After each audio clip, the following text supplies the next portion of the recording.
Bonjour, shalom, assalamu alaikum. Nous sommes bien heureux de vous retrouver au Club La Presse de ce lundi, le 9 septembre 2019.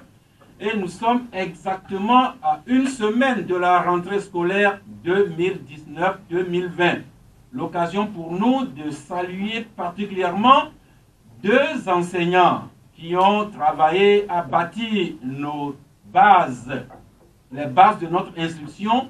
C'était à l'école officielle de Haute, comme nous l'appelions. Il s'agit de Maître Agboibo Kofigan Léonard Ganyaglo, qui porte ses 82 ans. Nous sommes allés le saluer hier à Vaughan. Également de Maître Directeur, comme nous l'appelions, Agbo Simon, lui qui passe une retraite méritée à Davier. À ces deux mastodontes de notre formation académique, nous n'oublions, nous ajoutons tous ceux qui nous ont suivis depuis l'école primaire jusqu'à l'université. Au Club de la Presse aujourd'hui, Michel Kokou, Vitok Tomega et Géraud Dakucha, l'un manie les boutons de la console technique, l'autre s'apprête à mettre l'émission en ligne aussi bien en son qu'en image. Dès que nous aurons fini cette émission que nous animons aujourd'hui avec Uriel Enyang de Mega Info, bonjour. Bonjour Innocence, bonjour à tous les auditeurs sur le canal FM, bonjour également à tous les auditeurs qui nous suivent depuis le Brésil pour la fête de l'indépendance. Naturellement ceux qui nous suivent au Brésil, mais également ceux qui nous suivent chez les Sola ou bien à Boufalé dans la préfecture de la Bina, Alero Moru Chakala, bonjour. Bonjour frères, bonjour à toutes et à tous.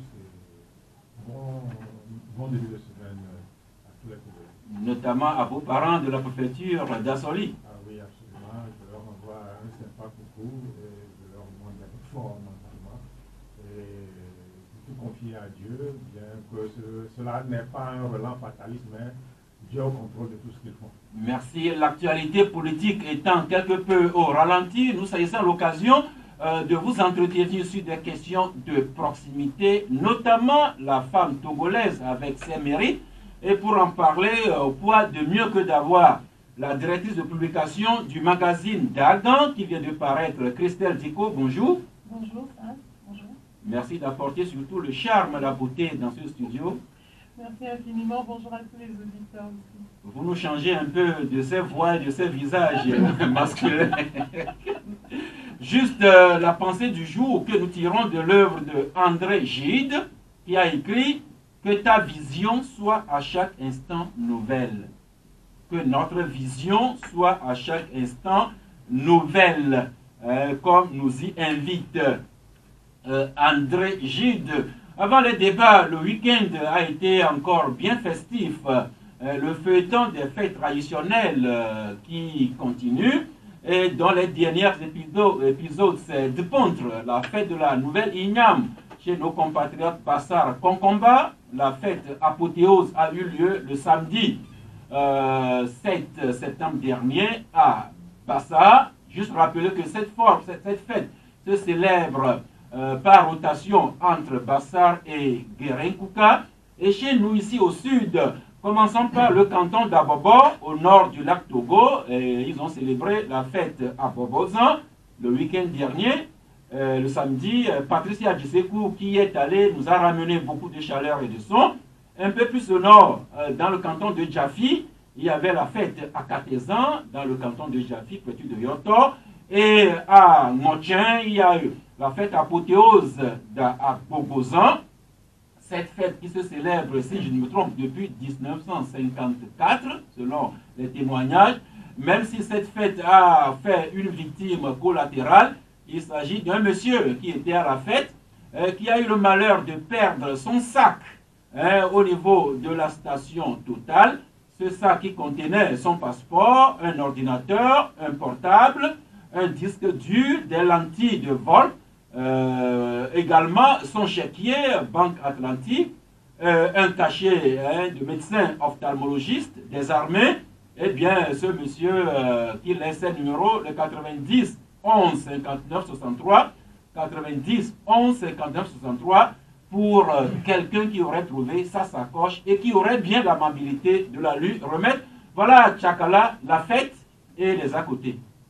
Oui, mais quand on va pour fêter que l'hôtel est convenu sur bien, bon, ça fait un peu mal. Je crois qu'il y aura quand même quelqu'un de bien qui va trouver le sac et remettre ça au propriétaire, parce que ça contient quand même des objets de valeur, les chéquiers, le passeport. Donc je crois que ça serait sympa quand même que celui-là, toute personne qui aurait retrouvé ça, puisse remettre ça ou bien aller au commissariat le plus proche, laisser le colis. Donc ça serait un acte de grande valeur que la personne, celui à qui aurait retrouvé le sac, ferait.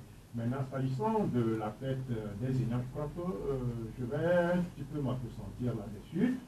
Vous savez, quand on parle des Ignames, bon, la référence est Bassar, hein, avec les tubercules labocor, que nous tous nous aimons bien, mais je crois qu'au-delà de l'aspect festif de la chose, se retrouver tous les ans, je crois que Bassar, comme Guérin-Kouka, regorge de grands cadres, de grands décideurs, et souvent quand vous allez à Bassar, vous constaterez quelque chose qui va vous serrer le cœur, parce que il y a de ces paysans-là qui se retrouvent avec des tas d'ignames qu'ils n'arrivent pas à écouler.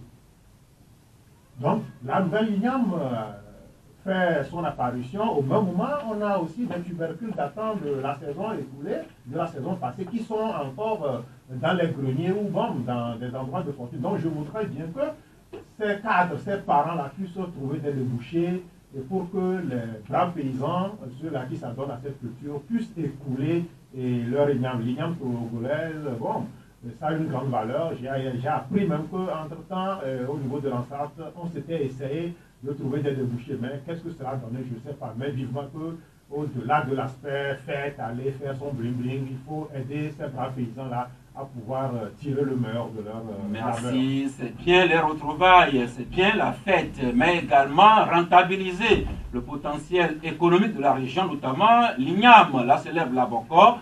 Donc il se pose la question de la conservation, pourquoi pas de la première transformation, pour donner à ce tubercule plus de value. Mais quand nous parlons labocor, on peut parler du manioc, on peut parler du maïs, du sorgho, toutes nos productions vivrières, que ce soit les céréales, les tubercules ou bien les fruits, dont il urge de penser à une plus longue conservation, à une transformation également, pour donner plus de value et également donner plus de pouvoir économique à nos laborieux paysans qui nous nourrissent, nous qui sommes dans les grandes villes. Eh bien, à la prochaine fête, peut-être dans la Bina, Uriel Lignan.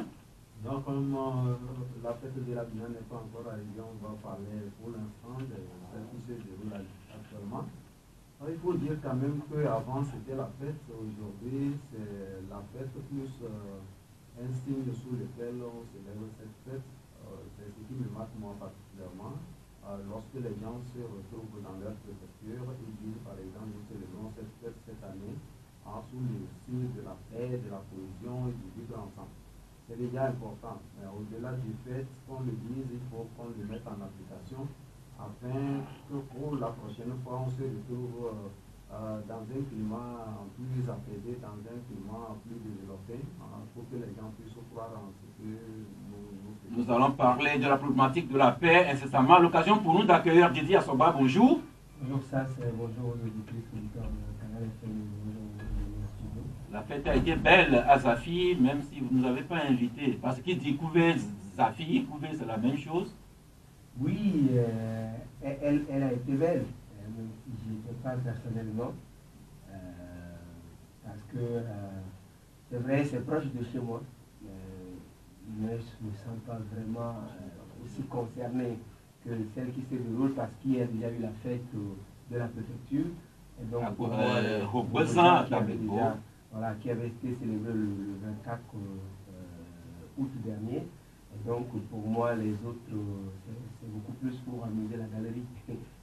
Amuser la galerie, mais les retrouvailles, rendre hommage à la nouvelle remettre, aux nouvelles récoltes, qui, au manque des ancêtres, qui, les traditions, les initiations par-ci, par-là. Mais Uriel a dit que ces fêtes-là se mettent sous le parapluie ou bien à la mode de la paix, du vivre ensemble. Et ces derniers temps, c'est également ces faits traditionnels qui veulent accompagner le PND, le Plan national de développement du gouvernement 2018-2022. Si vous vous rappelez les discours et allocations prononcés ce week-end, vous allez trouver que le PND était au centre de bon nombre de ces fêtes. Didier? C'est devenu presque une mode. Hein.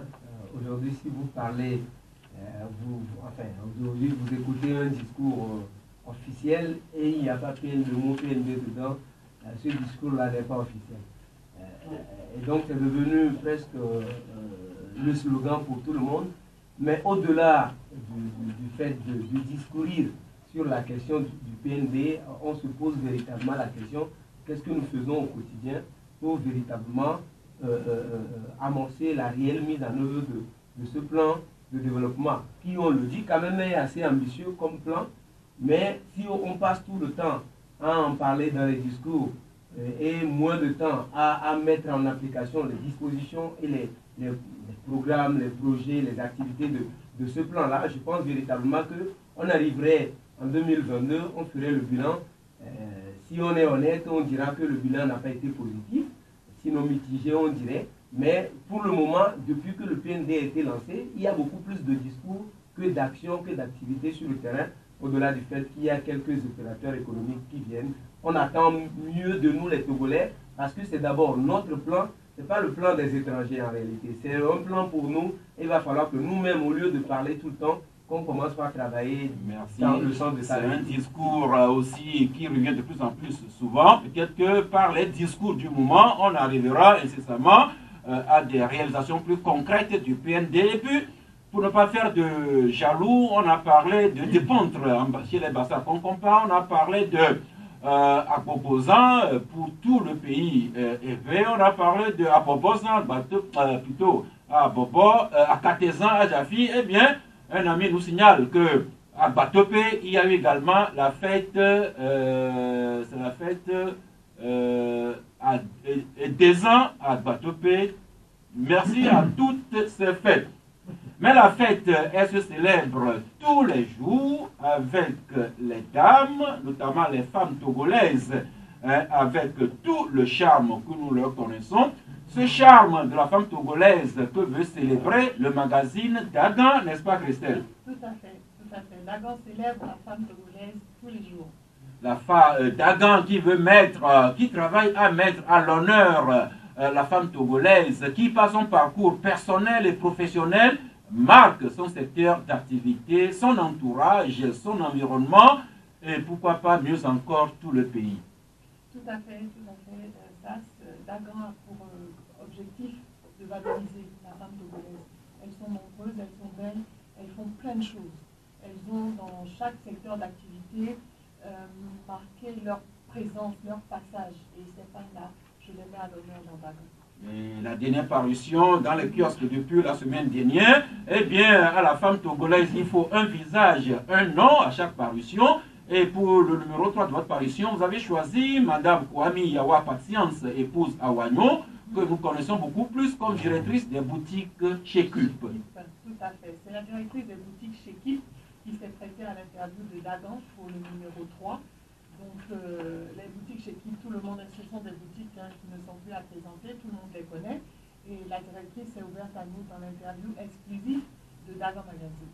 Eh bien, dans cette interview, elle nous parle d'elle, la femme également, l'opératrice économique, la commerçante qu'elle est. Elle est d'abord née d'une femme vendeuse de pain. Tout à fait. Elle a commencé très tôt à vendre. En fait, vendre en porte-à-porte, vendre les marchandises de sa maman, aussi bien en alimentation que dans le pain. Et elle est fille de Nanette. En fait, sa maman était une revendeuse de Nana Ben, cliente de Nana Ben. Et donc, elle revendait ces marchandises-là. Et elle a fait ça pratiquement toute sa vie. Et elle ne pouvait, selon elle, devenir que commerçante. Elle ne pouvait pas faire autre chose. Mais elle a fait mieux que sa femme. Et comme Ève l'a confié, elle était la toute première commerçante togolaise à importer des vêtements prêts à porter depuis Hong Kong. Tout à fait. C'est la première femme commerçante togolaise qui s'est rendue à Hong Kong et qui a eu l'idée de ramener du prêt-à-porter de Hong Kong. Particulièrement la mode pour enfants au début, parce que vous saviez que dans les années 70, la mode enfant, c'était dans les balles. Hein. On achetait ça un peu par terre, on achetait ça un peu dans les abonnements, les friperies. Et elle a mis la mode enfant en boutique pour la première fois. Donc c'est elle qui a ouvert cette première boutique de mode enfant et qui par la suite a fini par habiller les femmes, les grandes dames de Lomé. 90% des grandes dames de Lomé, pour ne pas dire 100%, sont passées au moins une fois chez Kip, acheter des vêtements, et elle habille également les hommes. Voilà. Donc dans le prêt-à-porter, elle a marqué sa présence. Et sûrement qu'il a posé la question sur la concurrence face aux boutiques que les Chinois, les Pakistanais, les Indiens, pour ne pas dire autres, ouvrent à tout bout de champ ici à Lomé. Alors, comment est-ce qu'elle soutient ou bien elle supporte cette concurrence-là? Ah, ça, elle nous l'a dit dans Dagan. Elle nous l'a dit dans l'interview, où elle nous a expliqué comment elle a commencé, quelles sont les difficultés qu'elle a rencontrées, quel est son avis sur la situation actuelle du marché du prêt-à-porter à Lomé. Est-ce qu'il est encore possible d'ouvrir une boutique de prêt-à-porter à Lomé? Elle nous a dit tout ça dans son interview. Elle a répondu sincèrement, honnêtement, et a donné des conseils aux jeunes filles qui ont envie d'embrasser cette carrière. Et c'est le but de l'interview de Dagan, c'est de donner de l'espoir. Si espoir il y en a, en tout cas, de pouvoir embrasser une carrière et prendre exemple chez la Dagan. Merci de la commerçante. Vous passez, mais oui, Christelle? Oui, je veux rajouter, parce que Dagan Patience nous a fait une fleur, cette fois-ci, parce qu'elle a fait l'apparition du Dagan 3, c'est d'offrir moins 20% à toutes les personnes qui se présentent dans les boutiques chez Kip avec le magazine. Merci beaucoup. Donc, tous ceux qui auront acheté ce magazine pourront se faire accorder une remise s'ils passent à la boutique dans les chez boutiques chez Kip avec le magazine en main, ils auront 20% de remise sur tout ce qu'ils achètent dans la boutique chez Kip. Merci, c'est la saison, c'est le phénomène des miss par-ci par-là. Et de votre magazine, vous nous parlez de la femme togolaise tout en chair, la femme africaine tout en chair, pas seulement mesurer 1,95 m, être sec comme une liane, mais la femme africaine tout en chair, pour ne pas dire tout en graisse. Eh bien, il y a également des manifestations qui célèbrent cette femme-là, et ces genres de femmes. Vous en parlez dans votre parution. Oui, tout à fait. Dagan Magazine a ouvert l'événement Nana 2019, qui est un événement qui a mis en valeur la femme ronde. Voilà, ça a été une élection de Miss Ronde, hein, où mademoiselle Nadia Toulaye Mama a été élue. En fait, Nana 2019, cet événement a été organisé par une dame, Madame Dominique Azali, directrice générale de KDA Pro, qui a fait dans cet événement que nous avons annoncé dans le Dagan 2. Et c'était tout à fait normal de faire un petit résumé de l'événement dans la rubrique Actu de femmes du 3e numéro de Dagan. Merci. Autre article dit d'intérêt, Miss ou pas Miss, la femme togolaise qui aime se faire belle. Eh bien, vous ajoutez un peu une petite recette. Comment associer les couleurs des vêtements pour paraître encore plus belle, plus stylée, et séduire les Lucien Jossou-Mensa? Ah, mais... Oui, Christelle? Moi, je lui donne les astuces pour vous séduire. Alors, déjà dans le Dagan 2, je ne sais pas si tu te rappelles ça, on avait parlé des formes. On disait forme A, B, C, O, B, tout ça. Et on expliquait comment s'habiller en fonction de sa forme. Maintenant, je dis, bon, quand on a trouvé ce qu'on va mettre en haut et ce qu'on va mettre en bas pour harmoniser en fonction de sa forme, maintenant, quelle couleur doit avoir le haut pour bien se marier avec le bas? On ne met pas les couleurs au hasard quand on s'habille. On ne met pas le vert avec le bleu, le jaune avec... Non, c'est pas comme ça. Il y a un système. Il y a un système pour savoir quelle couleur va avec quelle couleur. Si on veut s'habiller simple, on veut s'habiller flashy, on veut que les gens nous remarquent, on ne veut pas que les gens nous remarquent, on veut être sobre, on veut être clinquant, on veut... Tout ça, Dagan explique comment savoir accorder les couleurs pour ne pas ressembler à un épouvantail, c'est-à-dire à s'habiller, voilà.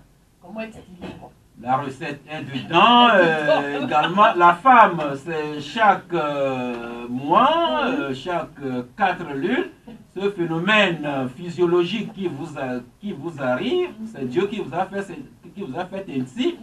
Alors, vous nous parlez à la page 18 de la dysménorrhée, ou en français facile, les règles douloureuses. Vous ne pouvez pas y échapper, mais comment vous les femmes pouvez supporter, voire vous débarrasser de cette dysménorrhée, règles douloureuses. Voilà, c'est vrai qu'avoir un magazine féminin et ne pas parler des règles douloureuses, c'est un peu dommage. Je pense que c'est un sujet qui ne peut pas nous échapper. Donc, et je pense que c'est un sujet que les hommes devraient lire aussi. Parce que quand les femmes sont en période, je pense que vous avez des choses, vous les hommes, à faire pour nous aider à bien passer ces périodes-là. C'est quand même important. Donc, dans cet article santé, on va expliquer un peu déjà les symptômes des règles douloureuses. Ça veut dire quoi? Quand une femme a des règles douloureuses, elle a mal où, elle souffre où, quelles sont les solutions quand on a des règles douloureuses? Parce qu'il y a des astuces tout à fait naturelles. Par exemple, en utilisant moins de sel dans les aliments, on s'est rendu compte que ça pouvait agir sur la douleur des règles et rendre donc des règles moins douloureuses. Est-ce qu'à un moment il faut consulter? Parce que, ok, on souffre, mais au bout d'un moment, il faut peut-être consulter le médecin pour essayer de savoir, mais pourquoi je souffre autant? Donc, à quel moment il faut consulter? Tout ça on l'a dit. Et puis, les hommes ont un rôle très important à jouer dans cette histoire de règles douloureuses. Et ça, le secret est dans le tas d'endroits. Merci. Et bien d'autres rubriques, notamment des recettes culinaires, comment préparer pour que les gens aient l'impression que la femme a baptisé son mari. Tout ça se trouve dans la parution. Tout à fait. Il y a la recette du botémie dedans. Merci Lucien Dossou-Messan, vous êtes averti. Il y a des recettes pour que vos femmes vous botémisent chaque jour davantage. C'est vos propres femmes, enfin les mêmes femmes qui vont vous séduire en assortissant mieux leur habillement. Bonjour. Bonjour. Salut tous les ça fait un mois que je suis venu sur antenne. Je leur présente mes excuses d'avance. Mais au fait, ça c'est Monsieur Marchal. C'est-à-dire? Les femmes que j'ai eues dans ma vie, je n'en parle plus rien de ça. Monsieur Marchal. Vous êtes maréchal. Actuellement, j'ai 6 femmes. Pardon? La dernière fait 20 ans avec moi. Donc, laisse tomber cette femme. Merci beaucoup. Donc, Lucien Dossou-Messan, maréchal des femmes. Didier, vous êtes... Monsieur Maréchal, c'est vrai? Je ne m'en vante pas, mais c'est ça la réalité. Merci. Eh bien, no comment. Sauf que vous savez qu'à partir de 12 h, vous pourrez entrer en ligne sur le 22 21 33 74 ou bien le 22 20 19 68 pour poser vos questions ou bien nous enrichir par vos commentaires et suggestions sur les sujets dont nous débattons. Christelle Diko est à nos côtés peut-être pour répondre directement de femme à femme ou bien de femme à homme, pourquoi pas. Eh bien, continuons avec la problématique de la paix et du vivre ensemble. Didier Assoba, vous savez que nos parents, nos voisins du Burkina Faso sont encore en deuil. Hier, 2 attentats sont survenus dans le centre-nord du pays. On annonce pas moins de 29 morts. Oui, évidemment. D'abord, un camion qui tombe sur une île artisanale et un autre convoi qui a été attaqué par des terroristes dans le nord du pays. Et ça fait près de 30 morts actuellement. Et ça fait froid dans le dos et ça interpelle encore plus les consciences.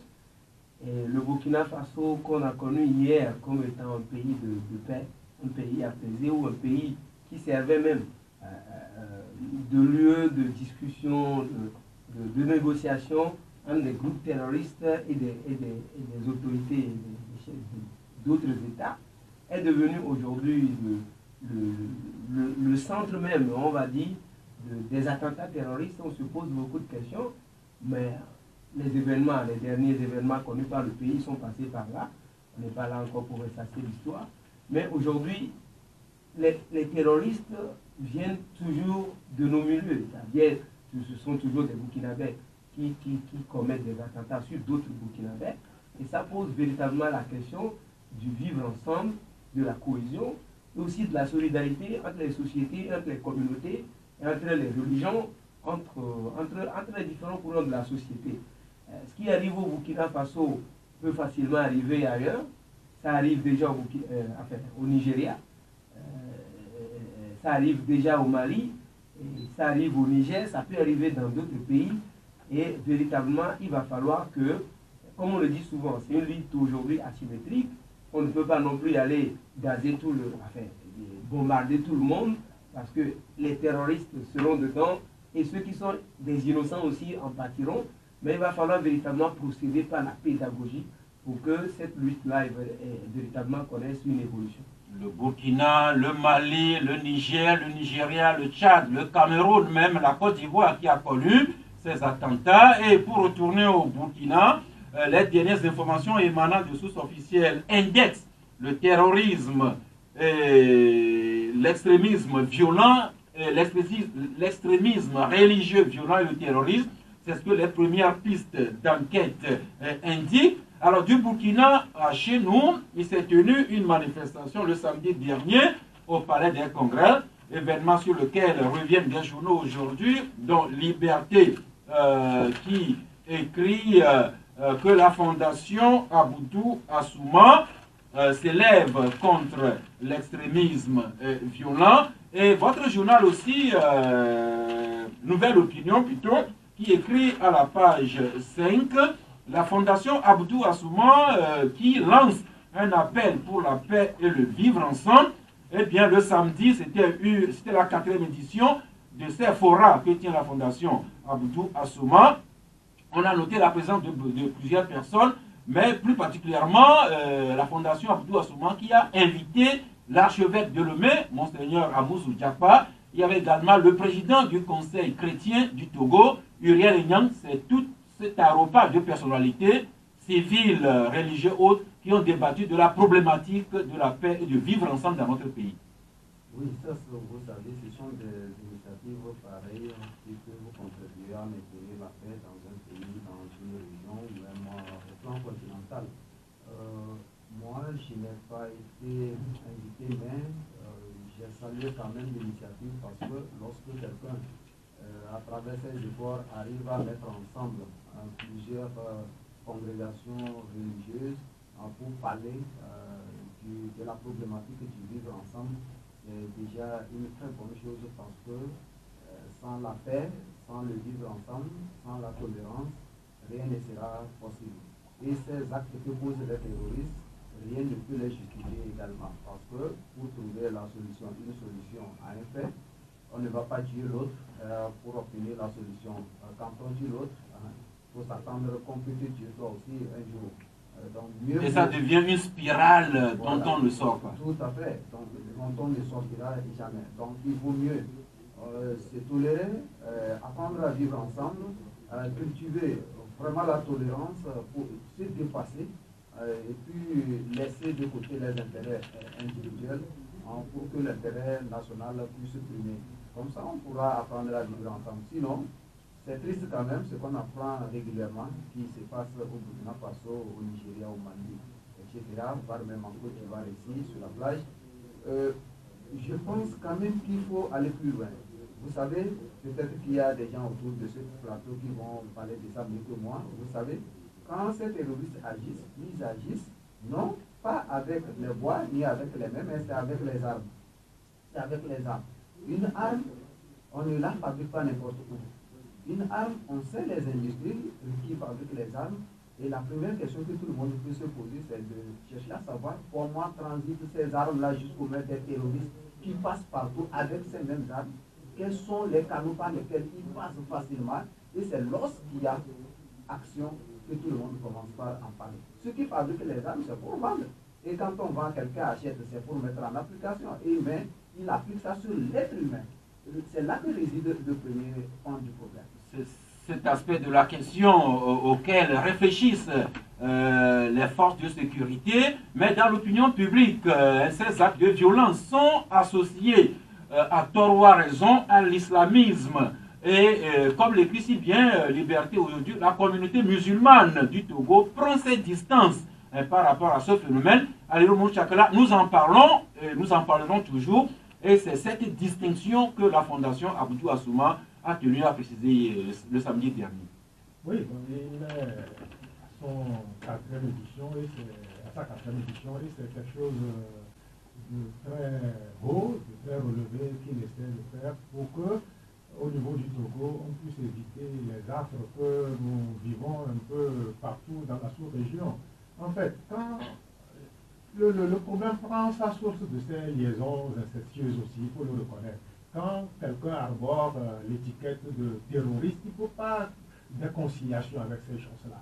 Souvent, le Burkina Faso était reconnu comme ce pays qui était la base arrière de ces gens-là, qui troublait certaines localités, qui venaient, et le président, l'ancien président du Faso, les accueillait et essayait de les, non, officiellement, de les polir. Non, officiellement, il était dit que le Burkina servait de médiation entre le terrorisme et les otages qui étaient leurs victimes. Mais comment est-ce qu'on peut habiter quelqu'un qui fait des gaffes ailleurs et on essaie quand même de l'amadouer en le mettant en l'aise? Non, aujourd'hui que la situation a changé, vous voyez, ces gens-là se retournent contre leurs anciens amis, ceux-là qui les habitaient. Mais heureusement, chez nous, il y a ce vivre ensemble, cet islam-là qui est un islam tolérant, parce que au Togo, vous voyez, c'est toute une implication.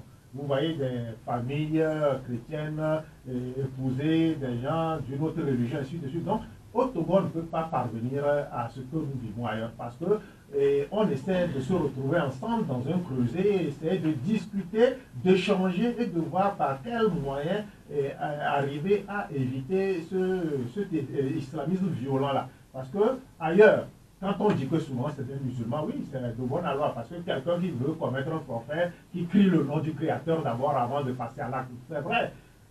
Les gens ont raison, mais quand les gens comprennent le sens même de l'islam qui veut dire la paix, on ne peut pas tuer au nom d'une religion qui se veut une religion de paix. Donc, je crois que quand certains parlent de djihadisme, le djihadisme c'est quoi? C'est une lutte interne contre soi-même pour ne pas franchir le Rubicon, ne pas faire le pas de trop qui va causer tort à autrui. Mais quand on le prend ainsi que mon djihadisme c'est d'entretenir la paix, c'est d'entretenir le vivre ensemble, on ne peut pas tuer, on ne peut pas commettre des forfaits au nom d'un islam. Donc je crois que quand on essaie d'organiser ces fourras-là, on essaie d'inculquer les bonnes manières, les vraies vertus, les vrais sens des mots religieux en islam. Donc, Abdou Assouma, il tient le cap très haut, il a encore récidivé dans le bon sens, et puis, bon, vivement que les messages dont le forum est porteur, les gens puissent se l'approprier pour que ce que nous vivions ailleurs, on ne puisse pas le vivre au Togo. Merci. La Fondation Abdou Assouma ou encore le magazine Le Pacifique ou encore cette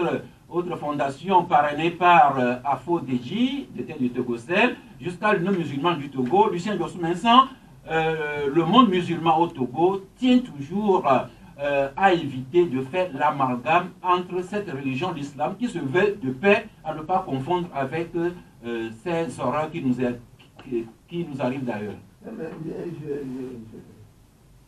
J'abonde dans la même chose que Jacques là, dans sa dernière intervention, l'islam a été régentaire, on était la République islamique de Mauritanie pendant 5 ans. Je n'ai jamais vu ça. Je vais vous dire une chose. Aujourd'hui, l'islam a le dos rond. On nous a même fait un séminaire ici sur le djihadisme, la division. Ça n'a rien à voir avec ce qui se passe. Il a essayé, Chakala tout à l'heure, de toucher un peu l'explication du mot djihad et ce qui donne du coup le djihadisme. Je dis aujourd'hui l'islam a le dos rond. Le terrorisme n'est pas une invention africaine ni une invention des musulmans. Quand on parlait de Banda Bader, quand on parlait de Brigade Rouge en Italie, Banda Bader en Allemagne, c'est eux qui ont amené le terrorisme. Bah, les religions aujourd'hui, ils en ont seulement fait une forme d'adaptation. Mais en réalité, le terrorisme vient de l'injustice. Quand les gens se sentent lésés, brimés, piétinés, ils n'hésitent pas finalement à recourir à l'arme. Et quand ils peuvent recourir à l'arme, et quand l'armée se déchaîne, on les écrase, et ça devient une guerre asymétrique. C'est les gens du pays, mais les mêmes personnes que tu vois qui peuvent te tuer dans la minute qui suit. Le Burkina, le cas du Burkina est symptomatique en ce sens. Et il était un temps, on ne peut pas imaginer qu'il va avoir le terrorisme au Burkina. Mais il a fallu qu'à un moment donné, les gens se disent, nous devons faire la révolution, et nous allons chasser les gens, mais comment les chasser? Il faut les chasser pacifiquement, les chasser, ils ne sont plus capables de rentrer dans leur pays. Et ils vous rendent la vie irrespirable. Qu'est-ce qu'il faut faire? Parce que lorsqu'on a de l'argent, et qu'on trouve des gens qui sont prêts à agir, ben, c'est ça. De toutes les façons, fondamentalement, dans ce pays, si nous voulons combattre l'islam, je suis sûr que c'est encore au Togo ici, les violences qui ont commencé, qui ont failli dégénérer, ne venait pas de musulmans. Moi, j'ai été membre de la commission d'accueil Kofigo. Nous avons rencontré toutes les religions. On a fait ce travail avec eux. Tout ce que j'ai trouvé les plus intraitables, intolérants, c'est les catholiques et les protestants. Quand nous avons été chez les protestants, les musulmans, ils ont compris que oui, vraiment, ce qui se passe là, ce qui se passe là. Mais les catholiques sont tellement intolérants qu'ils ont injecté leur propre archevêque. Parce qu'ils disaient qu'ils étaient proches du pouvoir, tout ça parce qu'ils prenaient la paix et la réconciliation. Donc, le problème de terrorisme, prenons-le avec des pincettes. Ce que nous allons faire au Togo, c'est d'éviter autant que faire se peut les injustices. Dans notre lutte pour conquérir la démocratie, ne disons pas à certaines personnes, quand nous viendrons au pouvoir, vous allez partir chez vous. Quand nous serons là, vous allez voir. Quand il dit ça, la personne se prépare. Et lorsqu'elle m'en vient, il agit. Maintenant, aujourd'hui, je dis l'islam a le Coran. Moi, je n'ai jamais lu le Coran. Moi, j'ai lu le Coran en français. Et le Coran, c'est une religion d'amour. On dit Dieu miséricordieux. Mais si aujourd'hui, l'islam, on en parle, moi, je ne comprends pas pourquoi les musulmans s'agitent. Parce que ce n'est pas leur affaire. Ceux qui tuent au Burkina ne sont pas forcément des musulmans. Merci. Donc l'islam, à ne pas confondre avec ces actes de violence gratuite, Didier Assogba, nous avons autour de nous des collègues, des parents, des amis qui sont musulmans. L'épisode là que j'aime raconter, en novembre 2012, j'avais eu le bonheur, la grâce même, de faire ce voyage-là dans la délégation présidentielle en Israël. Et il y a un volet tourisme. Nous avons fait le chemin de croix de Jésus, ce chemin de croix qui finit sur la tombe de Jésus. Didier Assogba, rappelez-vous avec qui je me suis retrouvé agenouillé sur la tombe de Jésus. À ma droite, il y avait Yak Damehad, musulman. À ma gauche, il y avait Urokura Agadazi. Voilà deux musulmans bontins qui ont fait le parcours. Et nous avons fini sur la tombe de Jésus. Et à la fin, c'est Yak, le musulman, et Agadazi qui m'ont offert des chapelets que je continue à porter sur moi jusqu'à ce jour. Oui, c'est symptomatique du tissu social qu'on a au Togo. En réalité, comme les uns et les autres l'ont dit, il n'y a fondamentalement pas de problème entre les Togolais, qu'on soit Togolais musulmans, Togolais chrétiens, Togolais animistes. Il n'y a véritablement pas de problème. Moi, j'ai eu et j'ai continué d'avoir plein d'amis qui sont musulmans, alors que je suis foncièrement chrétien, moi. Vous me cherchez le week-end, vous ne me trouverez pas, parce que je suis dans des activités éminemment chrétiennes. Et donc, mais je parle sur le plateau avec mon grand frère et ami Tchakala ici. J'ai plein d'amis, plein de frères, plein de cousins, et ma soeur, dirait, c'est mariée à un musulman. Et ça ne pose véritablement pas de problème entre nous ici aujourd'hui. Mais ce qui peut nous aider au Togo à continuer de préserver ce vivre ensemble et cette harmonie entre les familles, les communautés et les religions, c'est de continuer à travailler et à œuvrer contre les disparités sociales pour que, à des moments donnés, les gens ne se sentent pas lésés, à des moments donnés, les gens ne se sentent pas brimés et délaissés, pour que lorsque les réseaux terroristes s'approcheraient d'eux pour les recruter, que les gens cèdent à ce flanc-là. C'est à ça que nous devons travailler aujourd'hui, au-delà des forats, des conventions que nous animons. Il faut également continuer à travailler sur ces volets-là, et que également ceux qui en ont un peu soient solidaires avec ceux qui n'en ont pas. Nous sommes à une période cruciale de l'année actuellement. Il y a la rentrée qui s'annonce la rentrée scolaire dans une semaine. Dans une semaine, il y a des familles qui en ont tellement. Et à côté de leur maison, il y a des gens qui n'ont toujours pas de quoi acheter des cahiers à leurs enfants pour aller à l'école. C'est vrai que ce n'est pas eux qui l'ont demandé de faire les enfants, mais le sens de solidarité, le sens de soutien à l'autre peut, à ce moment-là donné, continuer de préserver ce tissu-là que nous avons. Donc, en somme, ce qui entretient la violence, l'extrémisme, c'est les injustices sociales, les frustrations, toute question qui touche à la gouvernance au sommet de nos États. Et chez nous, au Togo, le président Faure Gnassingbé, qui est aux affaires depuis 14 ans, en 2020, ce sera la présidentielle, sera-t-il reconduit ou bien réussirons-nous à placer quelqu'un à sa place? La question se pose déjà et nous en parlons ici au jour le jour. Et aujourd'hui, Lucien Jossou-Vincent, vous parlez du président Faure Gnassingbé en prévision de 2020, vous le présentez comme une force tranquille. Bien sûr. Si depuis ce qui s'est passé en 2005 jusqu'à aujourd'hui, si Faure n'était pas l'homme qu'il est, s'il n'avait pas la sagesse qu'il avait, s'il n'avait pas su faire preuve d'amour pour son pays, le pays allait être agi depuis. Un moment donné, les gens étaient prêts à le faire. Ce n'est pas le travail spécifique qu'il faut faire qui est mis ici en évidence. C'est sa capacité à faire face à l'adversité et à faire preuve d'un calme olympien. Parce qu'il s'est même, pour cette raison, il s'est même parfois abstenu de parler, parce que quand il parle, on sort le mot du contexte et on le retourne contre lui. Alors, il faut quand même qu'on le jette les fleurs. S'il faut va partir, ça c'est le plan du peuple togolais. Mais moi, je souhaiterais qu'il parte ou non, que ça se passe très bien, pas comme Burkina Faso, on a fait partie. Comparé, maintenant, ils sont en train de se mordre les doigts. Eh bien, Faure Gnassingbé, la force tranquille, qui contribue peut-être à nous mettre à l'abri de la violence, d'accord, mais il n'empêche quand même que de Faure Gnassingbé, la force tranquille, à la présidentielle 2020, la polémique est ouverte, le débat est ouvert avec tout ce que vous savez déjà. Uriel Aignan?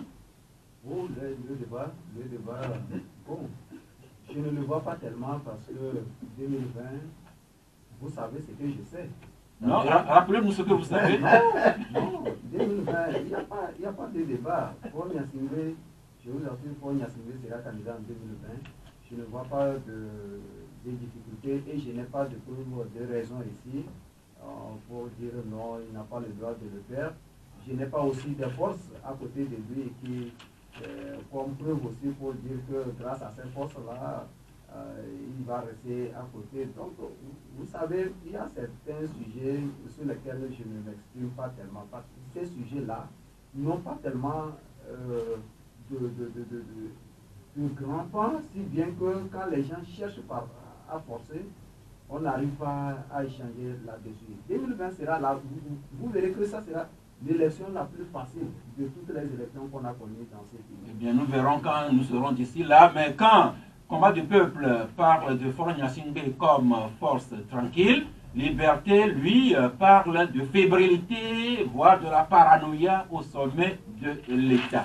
Mais souffrez, oui, allez-vous un petit mot sur Faure Gnassingbé, force tranquille, ou bien Faure Gnassingbé au centre d'une fébrilité ou bien d'une paranoïa? Mais il appartient à tout un chacun. Peut-être si vous interrogez les 6 millions d'hommes que sont les Togolais. Un peu plus de 7 millions. Les 7 millions que sont les Togolais, chacun aura sa perception du président de la République. Et les qualificatifs vont pleuvoir sur sa personne. Mais ce qui est bon, c'est que quand certains voient qu'il est une force tranquille, d'autres vont constater une certaine fébrilité. C'est de l'ordre normal des choses. Force, c'est pas un dieu, c'est un humain. Il a ses forces, il a ses faiblesses. Donc, moi, tant qu'il aurait des parutions consacrées à cet homme, à ce président, c'est qu'il y aura des divergences de point de vue par rapport à ce qu'on pense de cet homme d'État. Eh bien, abordons maintenant une question qui touche les travailleurs. Il s'agit de la sécurité sociale. Question bien pertinente s'il en est, et qui se retrouve dans les parutions de ce jour. Commençons par la Nouvelle Opinion qui écrit la page 5.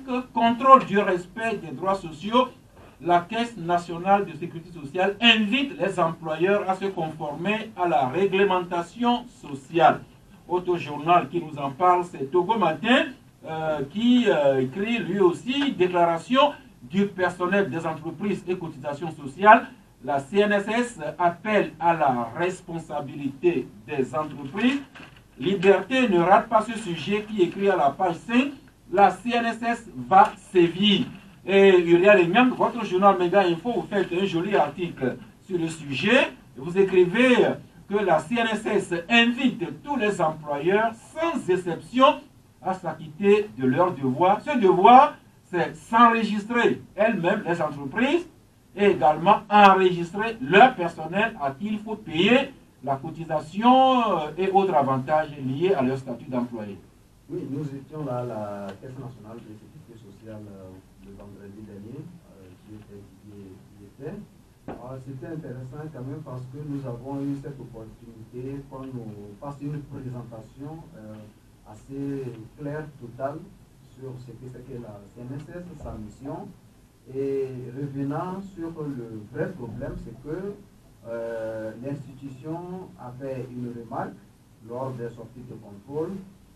Il s'est fait que les employeurs, les entrepreneurs, tous les propriétaires de sociétés, d'entreprises, établissements privés surtout, sur lesquels ils ont mis tellement de l'accent, font du dilatoire, ils créent des mensonges pour ne pas immatriculer leur personnel, leurs employés, ce qui fait que ça inquiète, ça commence par inquiéter la Caisse nationale de sécurité sociale qui se pose plusieurs questions.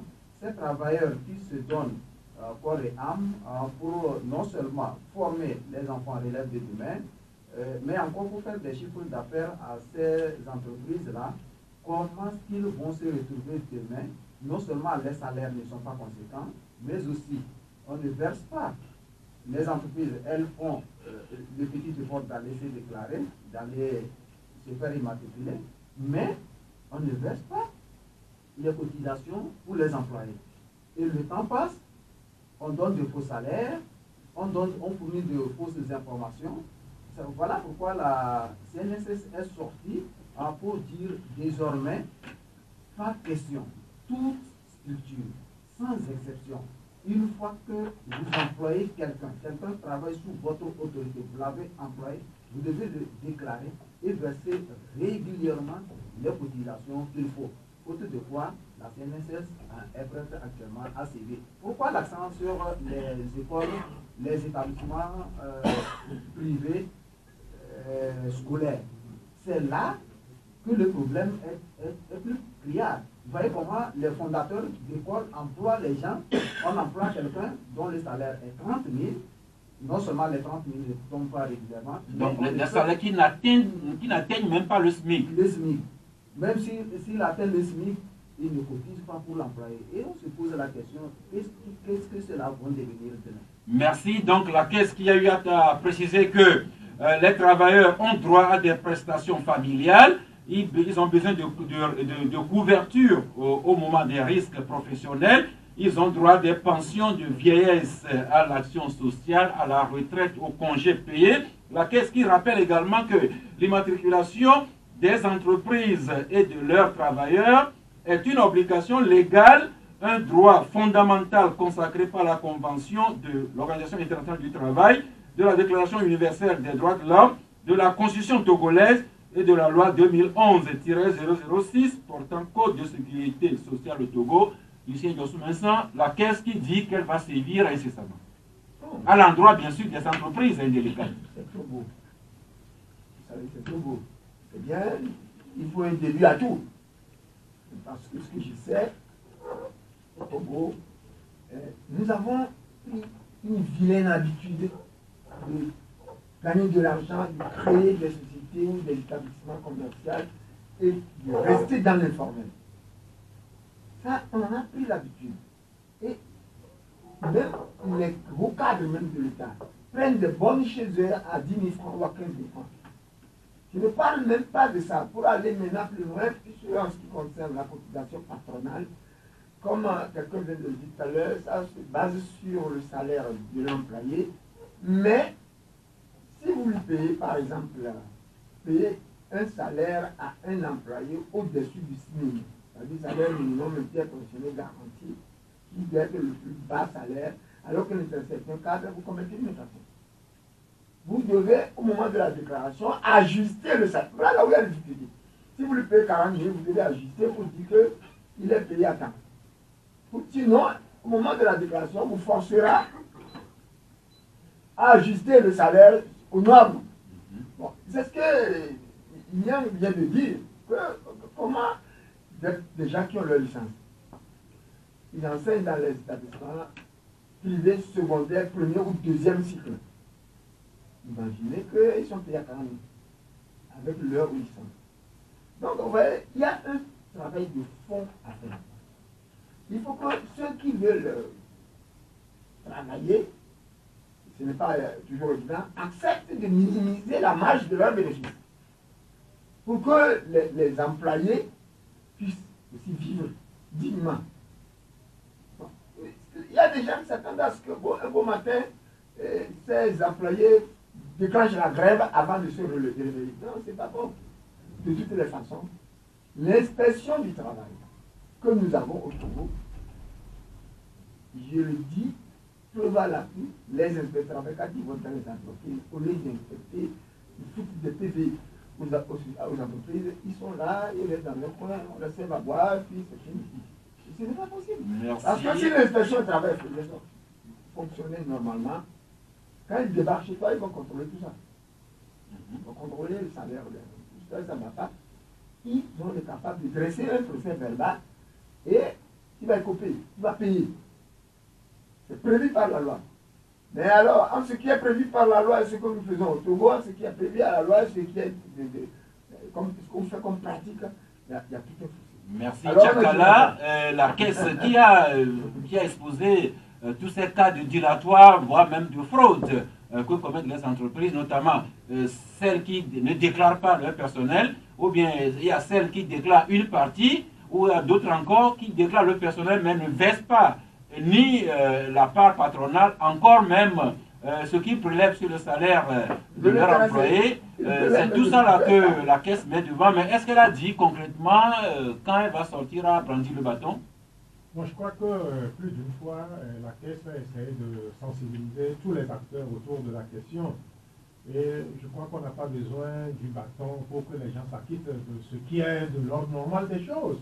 Quand vous créez votre structure et que vous avez des employés, vous faites des chiffres d'affaires, je crois que la moindre des choses, le b.a.-ba de la chose, c'est de mettre quand même les employés à l'aise en assurant un peu ce qu'il en sera de leur futur.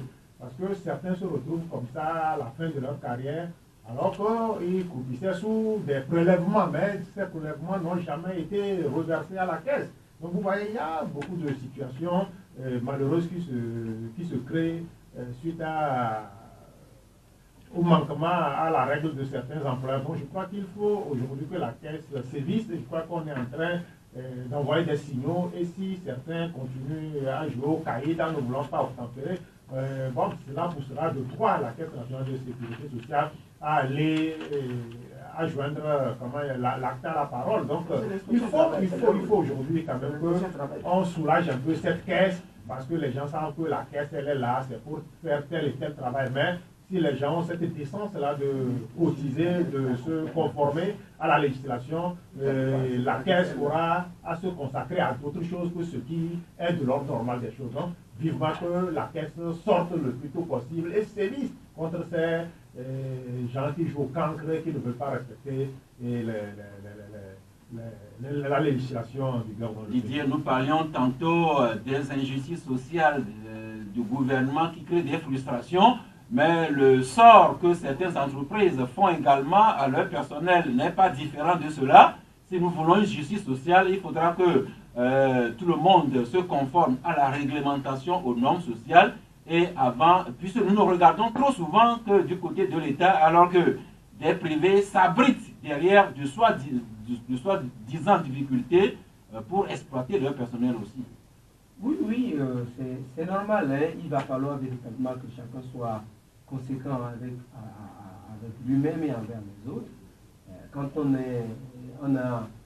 on se dit avoir les capacités de créer une entreprise, il faut pouvoir faire face à tout.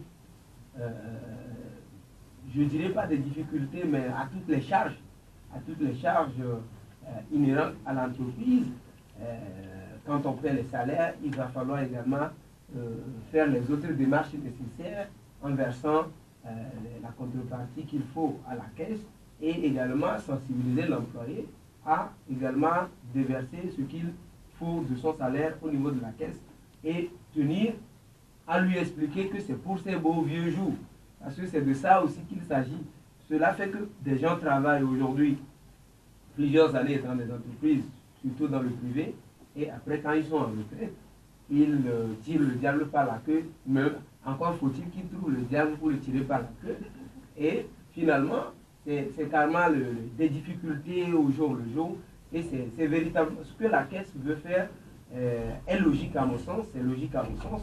Il va falloir à des moments donnés jouer aux gendarmes derrière des entreprises pour que les entreprises se conforment à la législation.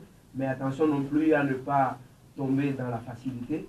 Parce que quand les entreprises se sentiront en difficulté, ils vont peut-être demander, ils vont peut-être chercher à mettre d'autres travailleurs à la porte. N'arrivons pas là, n'arrivons pas jusque là, continuons de sensibiliser, même si on doit faire un peu de gendarme, que ça soit un peu à la suite d'une sensibilisation pour que les gens comprennent la nécessité pour eux-mêmes d'aller déclarer et de verser les cotisations à la caisse. Mais la question est abordée dans tous les sens. Une auditrice qui nous expose le cas des patrons qui déclarent leurs femmes à la place de leur secrétaire, à la sécurité sociale. Il y a des directeurs qui souscrivent des assurances tout azimut à leur famille, à leurs enfants, mais le personnel n'a ni couverture sociale, ni assurance maladie, ni assurance tout risque. Et puis, quelqu'un nous dit que, n'oubliez pas, vous-même, les patrons de presse, vous êtes concernés par cette mesure de la sécurité sociale. Oui, Chakala. Oui, Chakala, rapidement. Absolument. Maintenant, vous comprenez.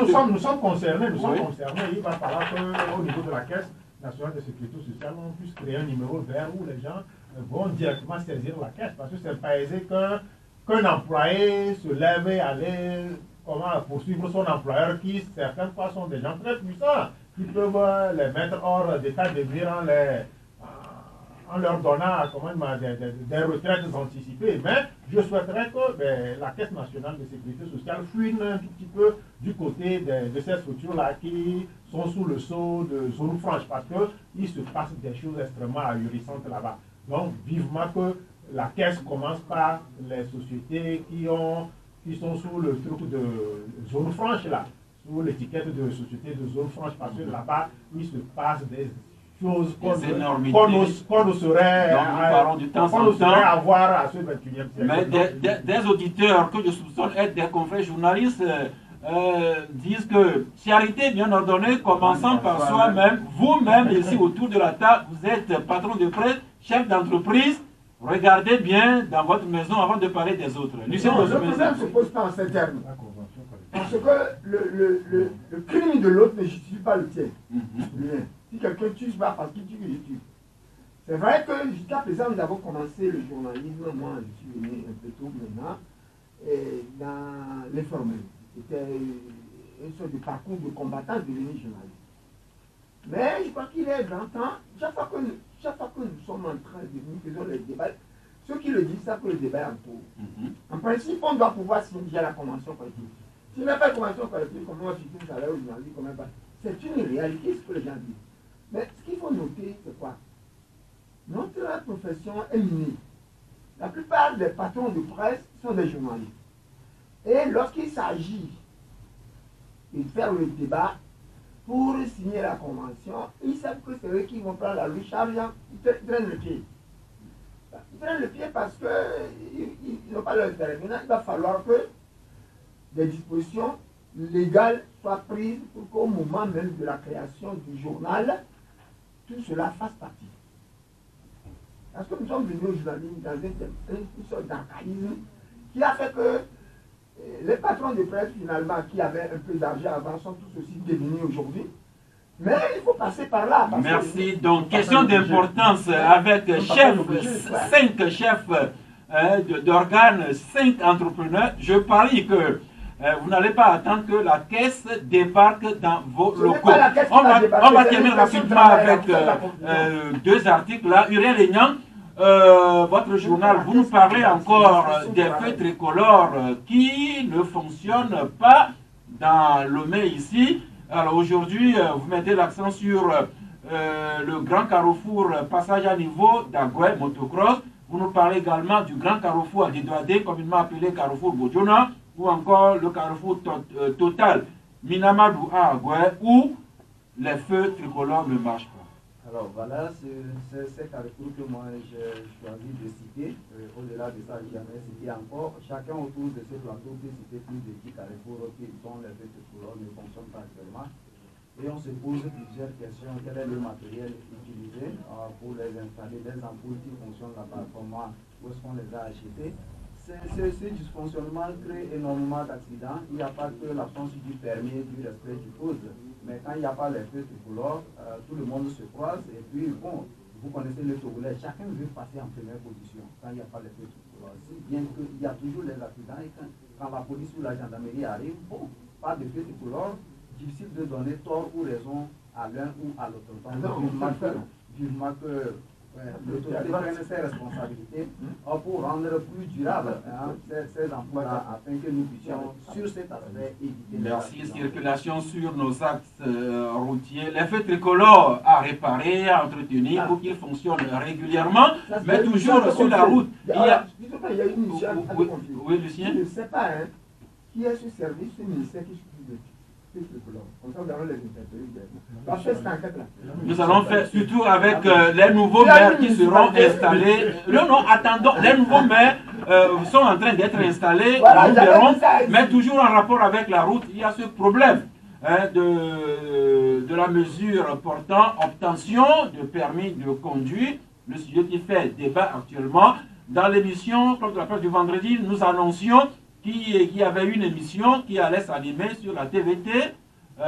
L'émission n'a pas été animée le vendredi pour cause d'hommage à rendre à Jimmy Hope. Mais ceux qui ont suivi la TVT hier dimanche ont suivi cette émission que la TVT a organisée avec un commissaire principal de la police, le coordonnateur des syndicats de taxi-moto, également une responsable de la direction du transport routier ferroviaire et même la directrice du certificat du service de nationalité. Donc c'est pour dire que l'émission annoncée vendredi a plutôt été animée hier.